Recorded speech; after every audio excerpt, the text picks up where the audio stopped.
The name of the story, To the Girl in 3B. Miles Bennett had lived in New York City for 6 years, and still, the nights felt restless. His studio apartment, tucked into a pre-war building on the Upper West Side, was barely wide enough for his upright piano, a bed, and a desk littered with sheet music.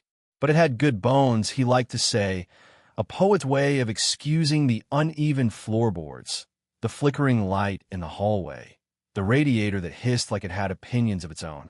And most importantly, it had walls thin enough to let in pieces of the world he otherwise might have missed. It started with laughter. The first time he heard it, Miles had been slumped at the piano, running his fingers over a half-written melody that refused to resolve. Midnight had passed hours ago, and the only sound was the hum of traffic below and the clank of pipes. Then, unexpectedly, a laugh, bright, unself-conscious, spilled up through the old vents. It startled him so much his hand slipped into a discordant crash across the keys. He froze, listening. It came again, muffled but distinct.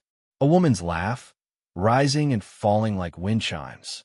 And then a voice, light, conversational, though the words blurred beyond comprehension. He smiled despite himself. Whoever lived in 3B had company, and a joy that filled the cracks in the old building better than plaster ever could. After that, Miles found himself listening for it. Nights when the silence pressed too heavily, he'd pause mid-scale, lean back on the creaky bench, and wait.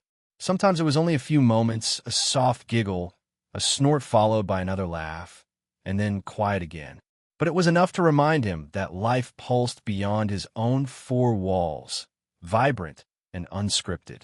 He didn't know her name, the girl in 3B, but already she was part of the rhythm of his days. Ivy Clark had lived in apartment 3B for only 3 months, and already the building felt like it was whispering secrets to her. It groaned in the morning when she boiled water for tea, sighed in the afternoon when the sun slanted through the fire escape, and came alive at night with the sound of piano music from above. The first time she heard him, she was arranging a bundle of tulips on her kitchen counter, the petals spilling in a cascade of pinks and oranges. The music drifted down through the vent like a secret meant just for her, soft, hesitant notes at first, then blooming into something fuller. She tilted her head, listening. Whoever lived upstairs played with both precision and heart, like each note had weight, like each silence mattered.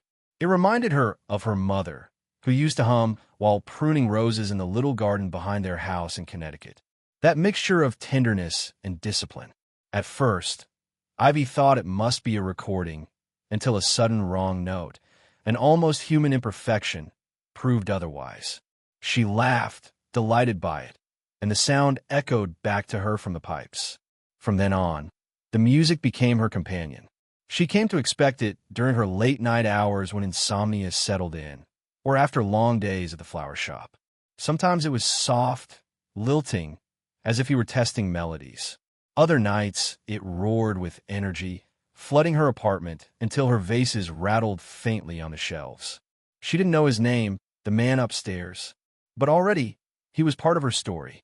They lived like that for weeks, two strangers orbiting each other in the worn-out building, never once crossing paths. Miles carried himself quietly, slipping out in the mornings to teach lessons at a music academy downtown and hustling back at night, exhausted, drawn always to the keys that waited in his apartment. He wasn't famous, though once, years ago, he'd played with an orchestra in Chicago and thought fame might be possible, but the music still claimed him wholly. Ivy, on the other hand, lived in color. She spent her days at her flower shop, petal and stem, a modest little storefront 2 blocks away, overflowing with blooms even on gray days. She had inherited her love for flowers from her late mother, and though running a business in New York was like planting roses in concrete, she did it with stubborn optimism. And in the quiet hours between their lives, their sounds found each other. His piano, her laughter. One rainy Thursday, the building seemed lonelier than usual. Miles sat at the piano, fingers pressed but unmoving, staring at the empty staff paper. He had promised his student a new composition, but the melody had vanished, like smoke between his hands. His eyes burned from lack of sleep. Then, there was again. Her laughter. Clearer this time, closer, as though the rain had softened the walls themselves. It bubbled up unexpectedly, lifting the corners of his mouth in response. He touched the piano again, struck a simple chord, then another, and suddenly the music began to flow. For the first time in weeks, he wrote with ease. When the rain stopped, he had a new melody on the page. He didn't write a title, but in his head it already had one, To the Girl in 3B. Ivy noticed the change too. The music that night was different, gentler, warmer. She set aside the stack of invoices she had been battling with and curled up on the couch, listening as though she were at a private concert. Each phrase seemed to answer her unspoken questions. You're not alone. You're not forgotten. You matter. Her chest tightened unexpectedly, and she found herself whispering into the empty room. Who are you? The radiator hissed in reply. And upstairs, Miles kept playing. The seasons in New York were moody, as if the city itself were an artist undecided on a palette. Summer bled into a sticky September, where air conditioners groaned in every window, and the sidewalks smelled of asphalt and hot pretzels. By October, the air thinned into crispness, and the city's chaos suddenly felt almost romantic. It was in those in-between weeks that their invisible courtship deepened. Miles began to time his playing. He noticed, though he couldn't have explained how, that she seemed to be home around 9. That was when her laughter would spill through the vents, sometimes accompanied by muffled voices of friends, sometimes just the quiet rhythm of her moving around below. And so, at 9 o'clock sharp, he'd sit at the piano, fingers brushing the keys, waiting for that trace of sound that told him she was there. The melodies changed, too. They became less about his deadlines, less about his frustrated career ambitions, and more about her. To the girl in 3B who laughed at the wrong note. To the girl in 3B who probably doesn't know I exist. To the girl in 3B who makes silence feel less lonely. He didn't sign them, didn't speak them aloud, but they existed in his notebook like little prayers. Ivy, for her part, grew used to measuring her days by the sound of his piano. At first, she'd pause her chores to listen. Then she began to rearrange her evenings around it. If she was cooking dinner, she'd set the table slowly so she could linger in the kitchen while the notes rained down from above. If she was reading, she'd choose the chair closest to the vent. Her employees at Pedal and STEM began to notice too. You've been humming a lot lately, her assistant, Lila, teased one morning as they unpacked a delivery of roses. Is there some secret someone I should know about? Night, when the music floated down again, she'd hold them in her hands and imagine the man upstairs, his fingers on the keys, his face lost in the sound. But the building was small. Inevitably, their paths would cross. It happened one chilly afternoon in late October. Ivy was coming back from the shop, arms full of mums, her hair windblown and her cheeks flushed from the cold. She fumbled with her keys at the entrance, juggling the bouquet. At the same moment, the door opened from the inside, and there he was, tall, dark-haired, carrying a worn leather satchel. Their eyes met, and something in the world seemed to tilt. For a heartbeat, neither spoke. The air was charged, alive, as though the city itself had been holding its breath for this very moment. Then Ivy smiled, tentative but bright. Hi. Miles swallowed, his throat suddenly dry. Hi. It was nothing, just a word, but it was electric. And both of them knew. The distance between laughter and music had just collapsed. For days after that hallway encounter, both Miles and Ivy moved through their lives as if carrying a secret. They had spoken a single word, exchanged a fleeting look, but it was enough to turn their invisible bond into something undeniable. Miles found himself distracted during lessons, his students eyeing him curiously as he stumbled over explanations he had given hundreds of times before. When he returned home at night, he played differently, bolder, as if he were announcing himself. No more hesitant half-melodies, no more unfinished thoughts. The music surged from him like it had been waiting for the right listener. Ivy, too, felt the shift. At Pedal and Stem, she hummed openly now, arranging bouquets with an extra flourish, her employees teasing her for her glow.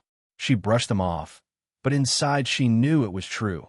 Her life had been infused with new color. She had spent years pouring her energy into the shop, into making others happy with flowers, but she had forgotten how it felt to be surprised with beauty herself. And now, beauty came in the form of 4 notes and a smile in a hallway. The small gestures continued. One evening, Ivy returned home to find another envelope outside her door. This time, instead of a flower, there was a folded piece of paper. Inside, in careful handwriting, was a short message. "Did you like the ranunculus?" That was all. No signature, but she didn't need one. She grinned and ran upstairs to her apartment, her heart thumping in her chest. After a moment's hesitation, she pulled out her own stationery and scribbled back. "It's still alive in a vase on my windowsill." She slid the note under his door. An hour later, the piano began. The melody was different from the others, lighter, playful, dancing across the keys like laughter itself. She pressed her palms to her cheeks, giddy. She knew it was for her. From that point on, notes became their secret language. Sometimes he left scraps of music. Sometimes she replied with doodles of flowers or single lines like, "You play louder when it rains." He once wrote back, "You laugh louder when you're on the phone." It was a courtship unlike any other, built from paper, petals, and sound. But reality has a way of intruding on even the sweetest rhythms. In November, petal and stem hit a rough patch. A leak in the ceiling forced Ivy to shut down for repairs, and the financial strain threatened to undo everything she had worked for. The landlord was slow, the bills were fast, and though Ivy kept her smile in place, at night she lay awake staring at the cracks in her ceiling, wondering how much longer she could hold on. One particularly long day, she trudged up the stairs carrying bags of plaster dust from the shop. Her hair was tied back messily, her shirt smudged with paint, and exhaustion weighed on her shoulders. She passed Miles in the hallway. He had just returned from teaching. They stopped face to face. "You okay?" he asked softly. His voice was warmer than she imagined, low and steady like a cello line. She blinked at him, startled by the intimacy of the question. Then she forced a smile. "Just repairs. Shop troubles." He hesitated, as though wanting to ask more. But instead, he nodded. "If you need help." She gave a little laugh, trying to ease the weight in the air. "What are you going to do? Play the ceiling back together?" His lips quirked. "Maybe. Music can fix a lot." And though she shook her head, something about the way he looked at her made her feel, for the first time in weeks, that maybe she wasn't carrying the burden alone. The following weekend, Ivy unlocked her door to find a small bouquet waiting for her. Not roses or lilies or something grand, but marigolds, sturdy, cheerful, golden. Attached was a note. "For strength. You've got this." Her eyes stung. She pressed the flowers to her chest, whispered, "Thank you," to the ceiling above, and felt her resolve return. December came, and with it, the reopening of petal and stem. It wasn't a grand affair, just a modest gathering of friends, neighbors, and loyal customers. But Ivy wanted it to feel special, to remind everyone, and herself, that beauty still bloomed in the middle of winter. She strung fairy lights across the windows, lined the shop with poinsettias and evergreens, and laid out trays of cookies she had baked herself. She hesitated over one detail, though. Music. The thought made her pulse quicken. She knew who she wanted to ask. She also knew she hadn't yet admitted out loud what they were to each other. Were they just neighbors with a curious friendship, or was it more? Did she dare? In the end, she slipped a note under his door the night before the party. "Will you play for us tomorrow?" Ivy. It was the first time she had signed her name. The next evening, the shop glowed with laughter and light. People mingled among the flowers, sipping cider, admiring Ivy's careful arrangements. And then, as if on cue, the music began. Miles sat at the upright piano she had borrowed from a friend, his hands steady, his posture composed. But his eyes, when they found Ivy's across the room, were bright with something unspoken. He played as he always did, but tonight every note seemed laced with meaning. The melodies he had left her in scraps, the half-songs that had drifted through the vents, now bloomed in full for everyone to hear. And Ivy stood among her flowers, her heart racing, knowing with absolute certainty that the man upstairs had written her into his music. When the last chord rang out, the shop erupted in applause. Guests clapped, some whistled, a few even tapped their feet in appreciation. Miles gave a modest nod, his cheeks tinged pink, but his gaze lingered on Ivy. She was standing near the counter, her hand pressed lightly over her heart, eyes bright with unshed emotion. The applause faded into the background, a blur of sound against the clarity of that look between them. Lila nudged Ivy playfully. "Your neighbor's full of surprises." Ivy flushed but didn't answer. Instead, she wove through the crowd, her pulse quickening with each step until she stood before him. "You didn't tell me you were that good," she said, half teasing, half breathless. He shrugged, eyes crinkling at the corners. "You didn't ask." For a moment, they just stood there, smiling like fools. The world around them seemed to hush. Then Ivy reached in her pocket and pulled out a folded scrap of paper. She pressed it into his hand. "For you." When he opened it later that night, back in his apartment, he found a simple drawing, a piano nestled in a field of wildflowers. And beneath it, in neat handwriting, "Thank you for giving my shop its heartbeat again." That night, neither of them slept much. Ivy lay awake, staring at the ceiling, listening to the faint hum of his movements upstairs. The memory of his music played on a loop in her mind, wrapping around her like a blanket. She realized with sudden clarity that she had fallen, quietly, gradually, without even noticing, into something far deeper than curiosity or admiration.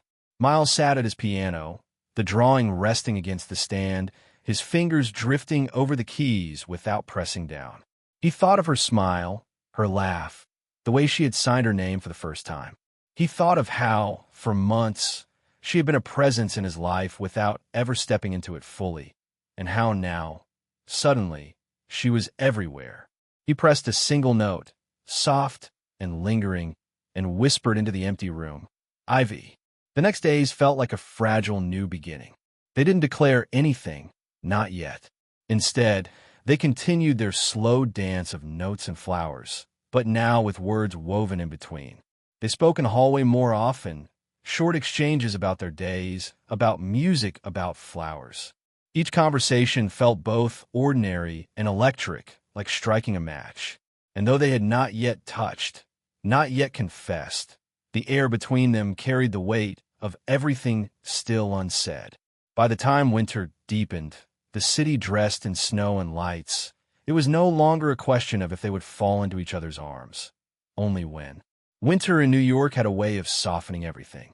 The usual roar of traffic dulled under blankets of snow, fire escapes glittered with icicles, and even the hurried footsteps on sidewalks seemed quieter, gentler. In the weeks after the shop's reopening, Ivy and Miles continued their tender routine. She still left little notes, sometimes a single flower taped to his door, sometimes a doodle that made him laugh aloud. He responded with melodies, short, improvised tunes he knew she would recognize drifting through the vents. But underneath the playfulness, something heavier stirred, longing. It was one thing to build a love through walls and scraps of paper. It was another to step out into the open, to risk shattering the delicate magic they had woven. The turning point came on New Year's Eve. Ivy had closed the shop early, not interested in crowded bars or noisy parties. Instead, she returned home with a bottle of sparkling cider and a bundle of white roses, telling herself she didn't mind being alone. But as the hours stretched, she found herself restless. She kept glancing at the ceiling, at the piano she knew was up there, at the man who had become the rhythm of her life. When midnight neared, she made a choice. Gathering her courage, she plucked one of the roses, scribbled a note, "Come downstairs," and left it at his door. Then she hurried back to her apartment, heart pounding. Miles almost didn't open it. He had been at the piano, tinkering with a half-finished piece, when the knock startled him. The envelope on the floor made his pulse quicken, and when he unfolded the paper, his breath caught. "Come downstairs." 2 words, but they carried the weight of every unspoken moment between them. Without hesitation, he grabbed his coat and descended the stairs. Ivy was waiting just inside her door, fingers twisting nervously around the stem of a rose. When the knock came, She opened it quickly, afraid her courage might fail. And there he was. For a moment, they simply looked at each other. No walls, no vents, no notes, just the raw truth of two people who had been circling closer for months. "Hi," Miles said softly. Her lips curved. "Hi." The word felt different this time, like the beginning of something, not the edge. He glanced at the rose in her hand, then back at her. "So, I guess this is the part where we stop talking through ceilings." She laughed, that bright, unguarded laugh he had fallen in love with before he ever saw her face. And then, almost without thinking, she stepped forward and wrapped her arms around him. It was simple, instinctive, like music resolving into the right chord. His arms went around her instantly, and for the first time, the distance between laughter and music vanished completely. They spent the rest of the night together in her apartment, sitting cross-legged on the floor with cider and roses between them. Conversation flowed easily about their childhoods, their families, their dreams. He told her about the orchestra audition he had once failed, the way it had nearly silenced him. She told him about her mother's garden, the reason she opened petal and stem. At some point, he rose and moved to the small keyboard she kept tucked in the corner for display. "Not my usual piano," he teased, "but it'll do." And he played for her, soft, steady, a melody he had been writing for weeks but never finished. Until now, when the final notes lingered, Ivy whispered, "What's it called?" Miles smiled, his gaze locked on hers. "To the girl in 3B. Her eyes filled, and before she could answer, she leaned forward and kissed him. The kiss was gentle at first, then deepened, carrying with it every flower, every note, every sleepless night they had shared without knowing. In the weeks that followed, their story unfolded naturally, beautifully. She would bring him bouquets, sometimes extravagant, sometimes a single stem, and he would set them on his piano as he composed. He began playing at her shop regularly, filling it with music that drew customers in like a magnet. The shop flourished, and so did they. Neighbors began to notice. "Those two," Mrs. Callahan from 4C would whisper knowingly. "It's like they were made to live above and below each other." And maybe they were, because sometimes love doesn't begin with fireworks or fate crashing down. Sometimes it begins with a laugh through the vents, or a melody drifting down through the ceiling, or a bouquet left in silence. And sometimes, if you're very lucky, it ends with both. The end. Thank you all for listening, and I hope you enjoyed it.